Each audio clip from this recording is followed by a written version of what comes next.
A couple years ago, I had a correct prediction.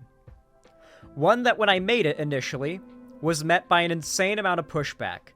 I had entire response videos made to me in regards to that topic that got hate raided, such as by Noah Sampson, whose fans still hate raid said video where I make that said correct prediction to this day. I claimed back in end part of 2021, midpoint of 2021, that we were seeing a drop in the success and popularity of lefty politics online, particularly on YouTube and Twitch, and that we were going to see a drastic rise of right-wing content popularity akin to that of Gamergate online. People were very negative and did not agree with this claim. Months later, the rise of Andrew Tate began. Andrew Tate started to really get big, and less than a year later, Andrew Tate was at his peak. So that basically came out of nowhere. But, well, for a lot of people it did, I should say. But I recognized the signs that the right was getting more social credibility and power online a mile away. And that's why, to a lot of people, the meme of Zan being an oracle started. Like, oh, Zan's an oracle, Zan's an oracle. No, I just noticed the signs, right? And I got a lot of pushback. People told me I was wrong, that I was stupid for saying this, that I was incorrect, and even people saying I wanted it to happen, and that's why I was saying it. But I think time kind of validated me and vindicated me there. Here's the thing, though. About 6 months ago, around that time, you guys might be able to recall, I started saying I see the online right dying. I see their larger creators and the majority of them losing relevance. I see lefty creators starting to get a little more steam in their channel growth again. And I see Trump's unpopularity feeding a lot into it. And I think the next election is going to lean heavily for the Democrats, especially with how heavily the right has been openly anti-LGBT. And in the last few months, we've seen the fall of the red pill community. Andrew Tate is basically silent and just awaiting a prison sentence. Sneeko has admitted the red pill community is dying and has been just getting humiliated back to back to back to back. There's just the right-wing red pill sphere is basically crashing and burning. It's more dead by the day with each passing day. And with that, the entire rest of the right is falling. The only right-wing content creators really growing and maintaining right now are like Brett Cooper, the Quartering's dying off. I really can't think of that many content creators on the right that are actively exploding and growing. The only person I can think of that comes to mind is Brett Cooper, and she's probably going to fall off after that godforsaken Snow White Daily Wire movie comes out. Once they know that she's associated with, the failure that is the Daily Wire, and she's associated with the, failure of that movie, there's going to be entire videos deconstructing it. Yellow Flash has fallen off really hard, apparently. So with that in mind, it's continuing. That fall of right-wing content online is continuing in some of the most glorious ways I've ever seen. You see, in the last year or so, the popularity of anti-woke gaming content has begun to drop a lot. Notably, there has been more hatred for that type of content as well. A good example of this is a video that went negatively viral 8 months ago, but has come back around into the cultural zeitgeist to people talking about it because it's getting re-recommended to people, and even more hate is going its way because of it. It's from 8 months ago. I'm tired of woke video games. From Disillusioned Player. It has 155k views. All of the comments are negative. Mostly dislikes. So yeah, the reaction to this video has not been as positive as you would think a video of this sort would get in a time what was has been going on for the last couple years, right? You'd think a video like that would go super viral. But instead, posts like this are going viral on Twitter with 21,000 likes talking about it. You might also like this. I don't think so, YouTube. And this is YouTube trying to push the video on people. Because, of course, the viewership and the fact that this type of content is, generally pretty clickable YouTube's trying hard to push the conservative politics to people and keep the videos and the topic relevant for their, bottom line, but people aren't even actually clicking YouTube's artificial reinforcement of right-wing politics. Let's take a look at the video, shall we? Some of the top comments include, "Wish companies would stop trying to enforce the woke Portugal agenda on my children. I love woke video games. I go to GameStop at 5 a.m. every time I have a new pre-order for a woke video game, and then I call the white clerk a Jerry and leave without actually playing. My favorite part of modern video games is when they say it's woken time and woke all over the straight white males." So, those are the top comments on the video. It gives you a little perspective on the general reaction that most people are having to the people who have a meltdown and call everything even marginally progressive or inclusionary in video games woke. It's starting to become a nothing burger. It's starting to become a nothing insult, just like SJW did back in the day, just like I said it would. The internet has a tendency to, once enough people agree on something, it stops being popular to believe it. Enough people agreed on right-wing anti-woke shit that it stopped being popular to be anti-woke. And it started to be popular to be anti-woke. Same thing happened with Gamergate. Even to an extent, the people whose politics are just contrarianism will move to the left when conservative politics and being anti-woke becomes popular enough. I made the mistake of thinking that video games were supposed to be fun. My naive younger self foolishly played Grand Theft Auto with a I like that it's literally an AI voice channel on top of all of it as well. A literal AI voice channel. Smile on my face as I plowed through pedestrians on the sidewalk, when I should have done so while simultaneously mourning the fact that my very existence as a straight white male has resulted in the perpetuation of racist, patriarchal, and homophobic systems that oppress people I've never met. I'm just kidding, by the way. It's sad that I feel I have to say that. But the way modern media is now, you can say the most outrageous things imaginable, and people really can't be sure. The people most active in being offended are a vocal minority that have convinced all the powerful institutions of Western society that they need to cater to them. Wait, why is this not shown in any electoral data? Why does the majority of the country in every, polling support mostly left-wing policies? And why are most people in America more supportive of Democrats than Republicans? You know that Trump lost the popular vote, right? As a result, nearly all popular level media presents the same tired woke opinion on everything. And this has taken over the gaming industry entirely. It is really interesting how desperate for a conspiracy these people had to get to explain.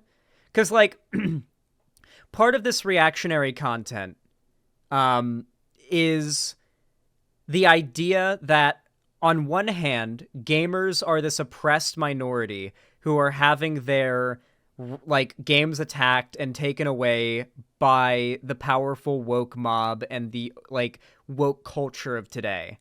That's so overwhelming and inescapable. But at the same time, it's they can't be powerful, though. They can't acknowledge that this means, by, a logical, conclusion, that woke politics are popular. They can't say that.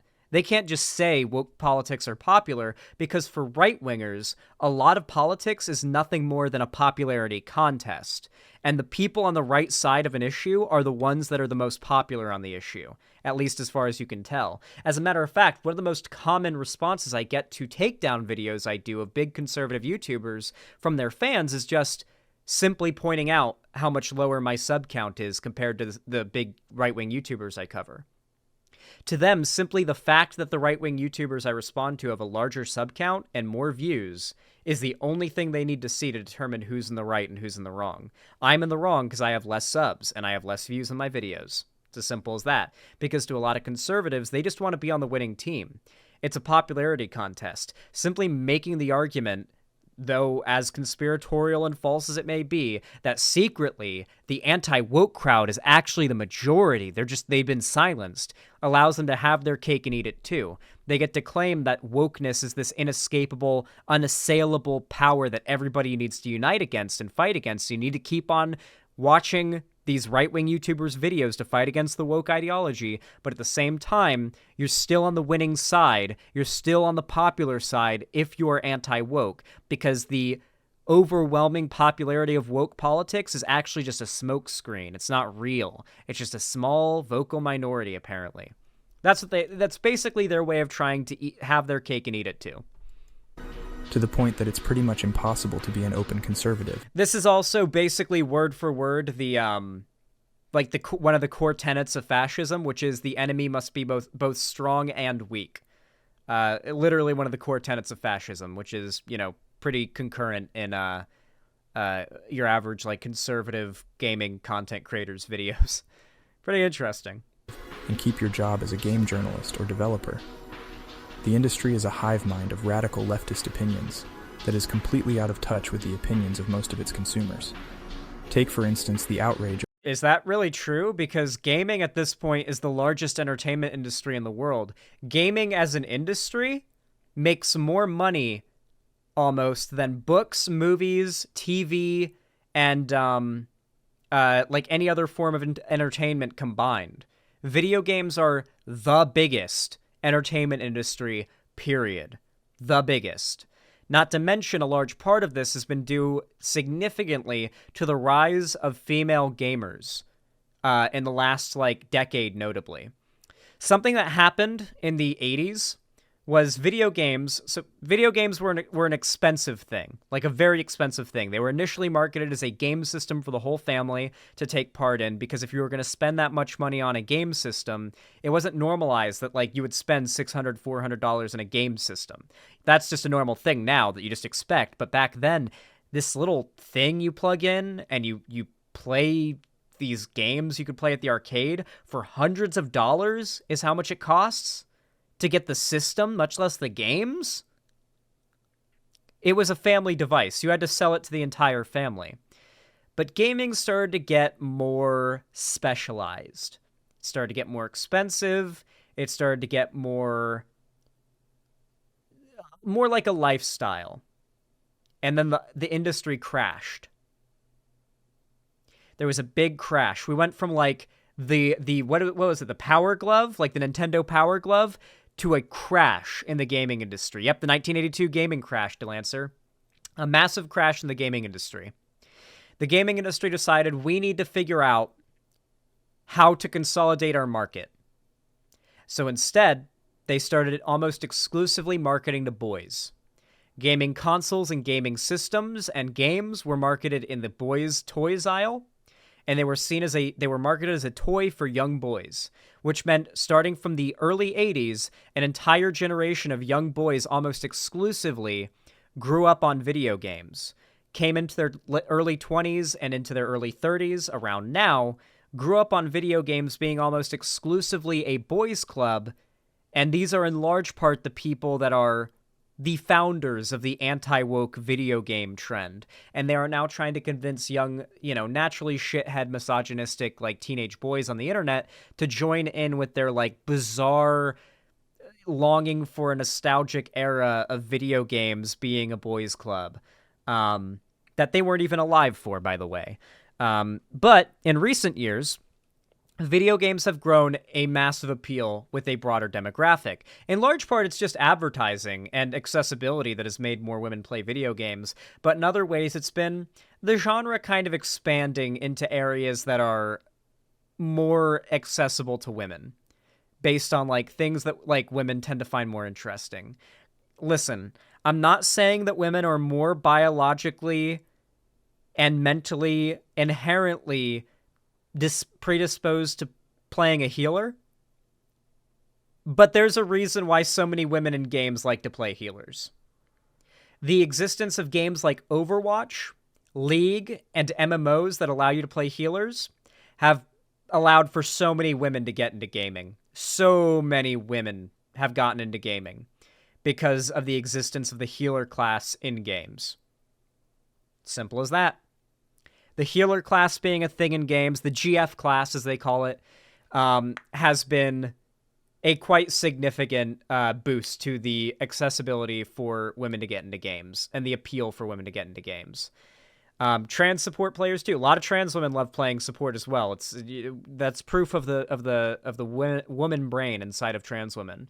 But on top of that, games like Celeste, games like Stardew Valley and whatnot. These are games that certainly have a sizable male audience, but like, dude, how many times has a girl asked you to play The Sims with them? Or asked you to play Stardew Valley with them?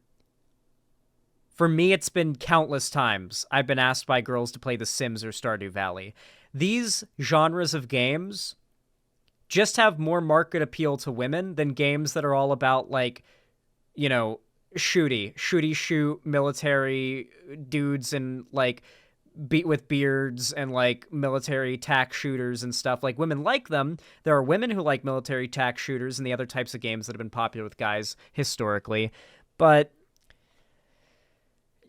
you know, they're they were marketed at interests that guys typically have, and the outcome was obvious. But more recently, you've got all sorts of games that have much less gender appeal as well. Like, for example, Minecraft. Minecraft is like the most 50-50 appeal of demographics it gets, right?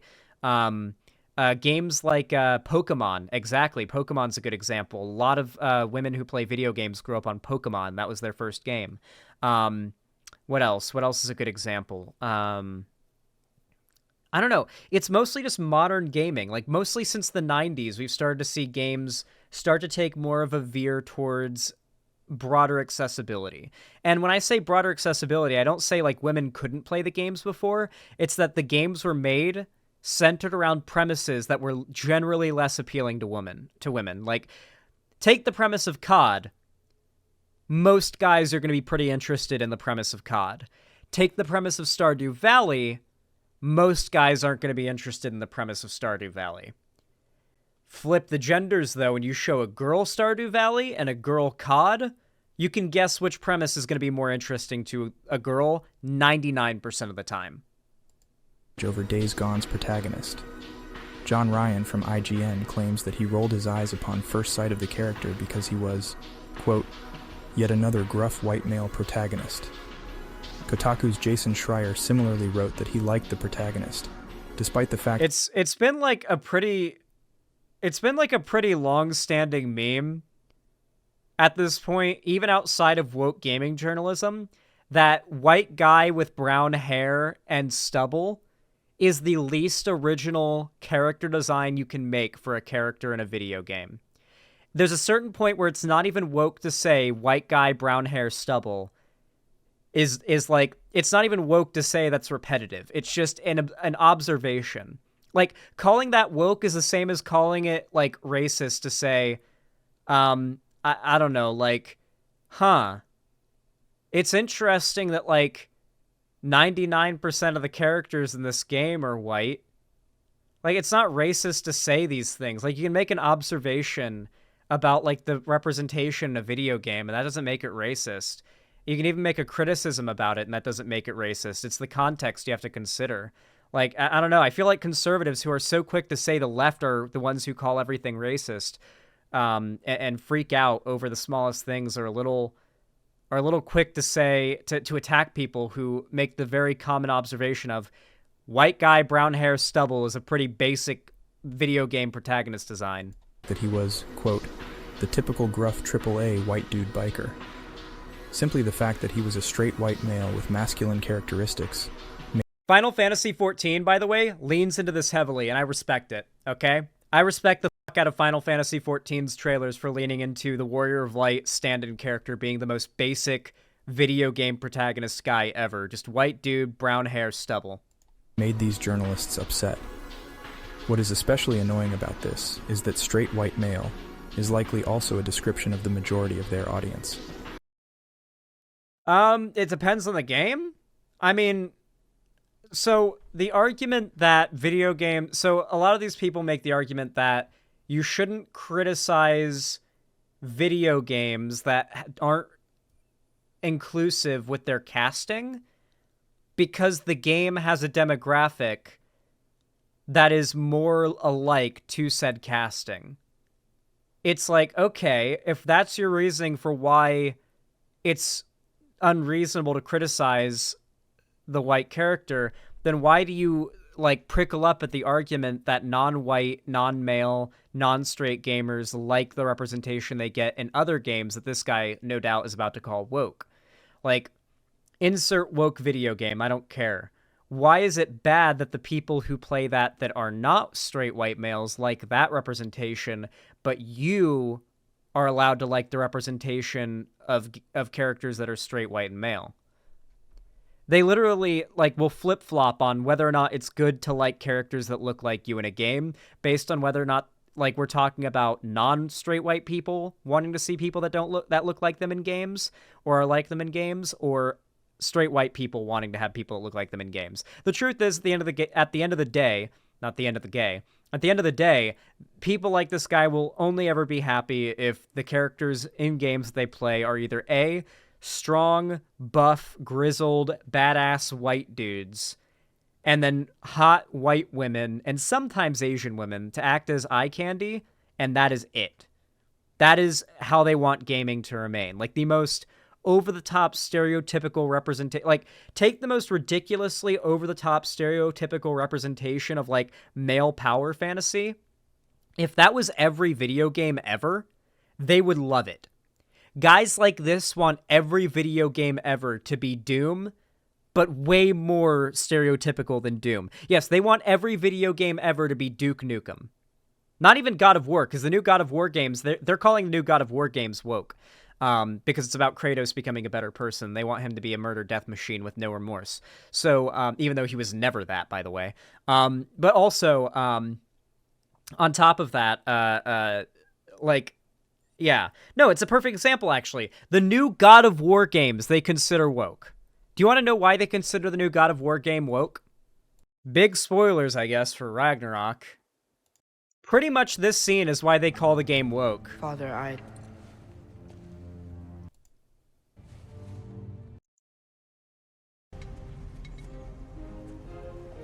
Such a good game. Oh yeah, because of her, by the way, as well. Yeah, I forgot.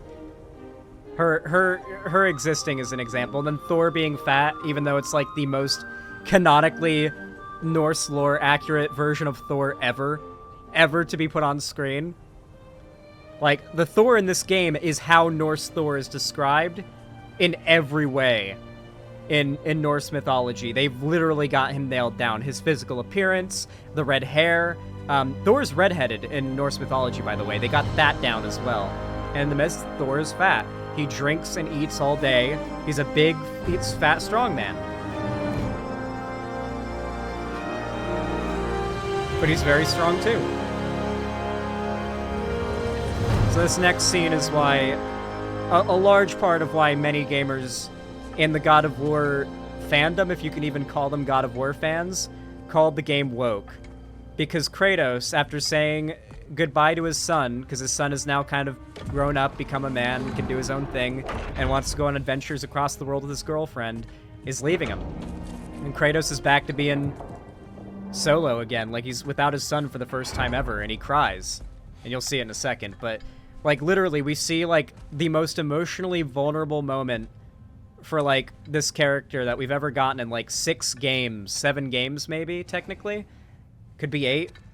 And it's so well built up to, so well earned, this scene. But to gamers that are, like, obsessed with the political implications of showing, I guess, a strong man crying, to them, this scene isn't an amazing moment of storytelling, finally reaching a moment where Kratos feels like he's able to forgive himself, I guess. Instead, they see it as, like, woke modern game developers ruining their epic, strong, badass hero. He's not adventuring with Angrboda? Bullshit. I want him to be out there adventuring with Angrboda.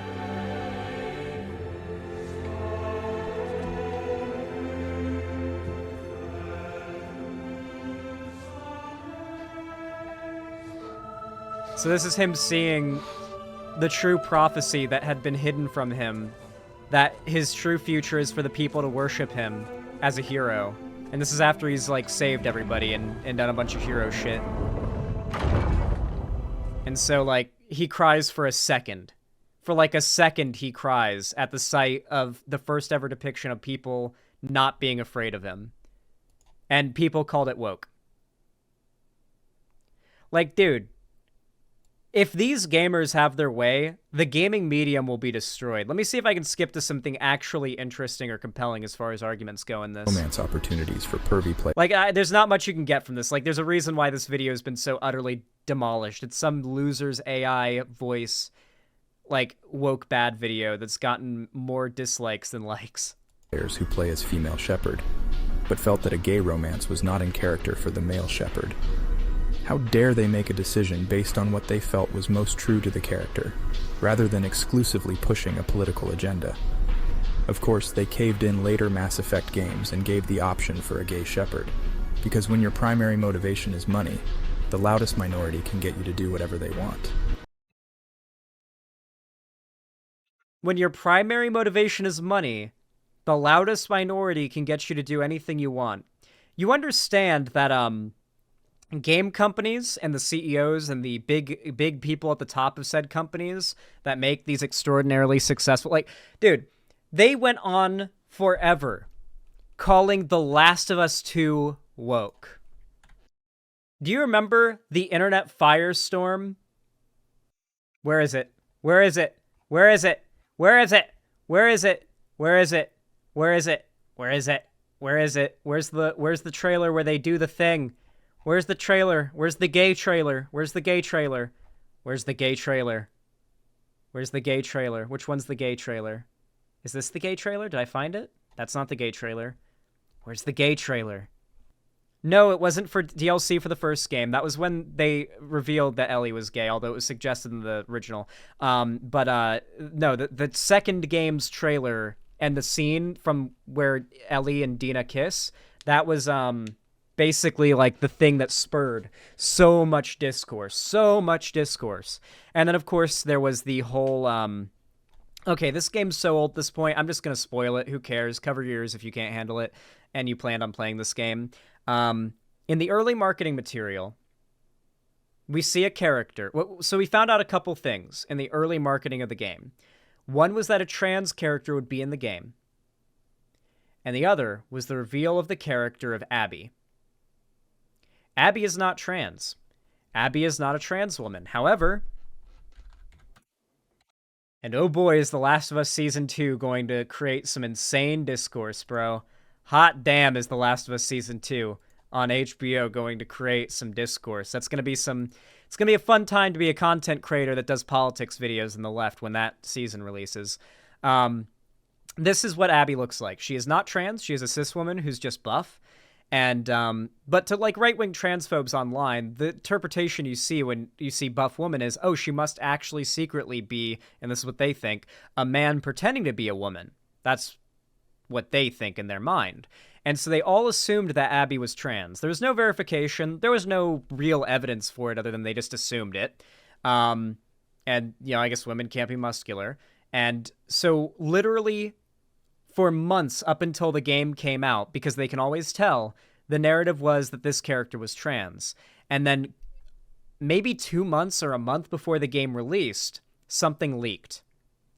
Early in the game, Abby beats Joel to death with a not a baseball bat, not Negan, with a golf club, because he killed her father in that rampage he did at the end of the first game to save Ellie.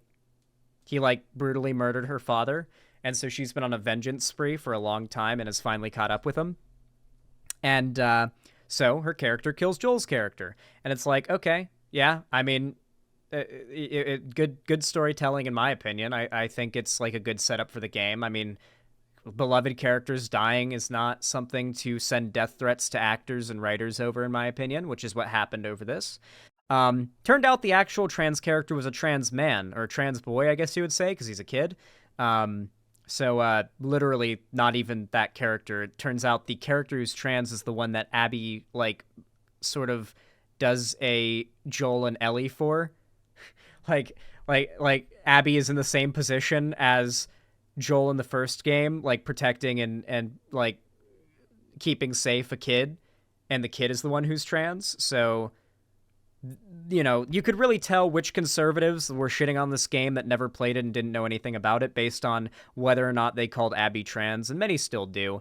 And part of that, like, in response to this, the right created a massive, massive wave of saying that The Last of Us 2 had gone woke and it was going to fail. But if you actually look at the Last of Us 2 sales analysis, within, what was it? It's Wednesday night, and I thought I would discuss the sales of The Last of Us 2. I personally believe that there have been many misconceptions about how this game performed. Was it unsuccessful? Did it flop? Why haven't we received any sales updates after the first week? Most people might be unaware. Here's my analysis. More than 4 million copies sold. Is it 4 million copies sold or 4 million copies shipped? It's 4 million copies sold, not 4 million copies shipped. When Sony published their sales figures to the public, they tell us it's either sell in or sell through. Sell in or sold it. Basically, it was literally one of the biggest PlayStation game releases ever when it came out. I think maybe a game has topped it since then, but when Last of Us 2 came out, it was the most sold, most successful PlayStation release of all time. And through that, the right continued to say the game went woke and went broke, and that the majority of gamers do not support these woke games, and the game would be a flop. But the data doesn't show this. The numbers have never showed this.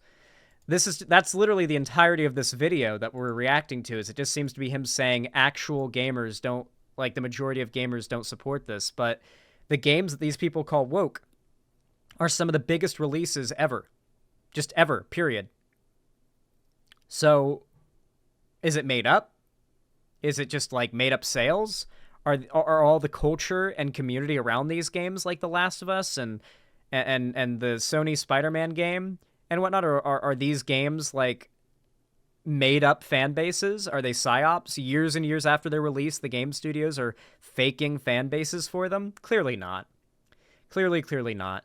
The fact is that this anti-woke crowd is very nichely popular, and that niche is only popular circumstantially. And right now, especially, the niche is not as popular, which you love to see.